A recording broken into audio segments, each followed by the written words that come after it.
मिरगाव येथील कथित जमीन घोटाळा तसेच कुंदेवाडी येथील जगदंबा माता पतसंस्थेतील बनावट खाते प्रकरणी दाखल असलेल्या गुन्ह्यांमध्ये कॅप्टन अशोक खरात यांना सिन्नर पोलिसांनी ताब्यात घेतले असून त्यांना सिन्नर पोलीस स्टेशन येथे आणण्यात आले आहे। या प्रकरणामुळे सिन्नर तालुक्यात मोठी खळबळ उडाली असून नागरिकांमध्ये विविध चर्चांना उधाण आले आहे। मिळालेल्या माहितीनुसार मिरगाव परिसरातील जमिनी व्यवहार, फसवणूक व आर्थिक गैरव्यवहार झाल्याची तक्रार दाखल करण्यात आली होती। तसेच कुंदेवाडी येथील जगदंबा माता पतसंस्थेमध्ये बनावट खाते उघडून आर्थिक व्यवहार केल्याचा आरोपही करण्यात आला आहे।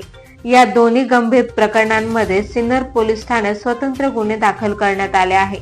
या प्रकरणाचा तपास सुरू असताना पोलिसांनी कॅप्टन अशोक खरात यांना ताब्यात घेतले, सिन्नर पोलीस स्टेशन येथे आणले। पोलिसांकडून त्यांची कसून चौकशी सुरू असून या प्रकरणात आणखी काही धक्कादायक माहिती समोर येण्याची शक्यता व्यक्त केली जात आहे। आर्थिक व्यवहार, जमीन कागदपत्रे तसेच पतसंस्थेतील व्यवहारांची चौकशी सुरू असल्याचे समजते। दरम्यान उद्या दुपारी सुमारे 1 वाजेच्या सुमारास कॅप्टन अशोक खरात यांना सिन्नर न्यायालयात हजर करण्यात येणार असल्याची माहिती पोलीस सूत्रांकडून मिळाली आहे। न्यायालयात पोलिसांकडून कोठडीची मागणी करण्यात येण्याची शक्यता वर्तवली जात आहे। या संपूर्ण प्रकरणामुळे मिरगाव, कुंदेवाडी तसेच सिन्नर शहर परिसरात मोठी चर्चा रंगली असून अनेक नागरिक न्यायालयीन प्रक्रियेवर लक्ष ठेवून आहेत। पुढील तपास सिन्नर पोलीस करत आहेत। जागर महाराष्ट्र न्यूज साठी अक्षय गायकवाड, सिन्नर।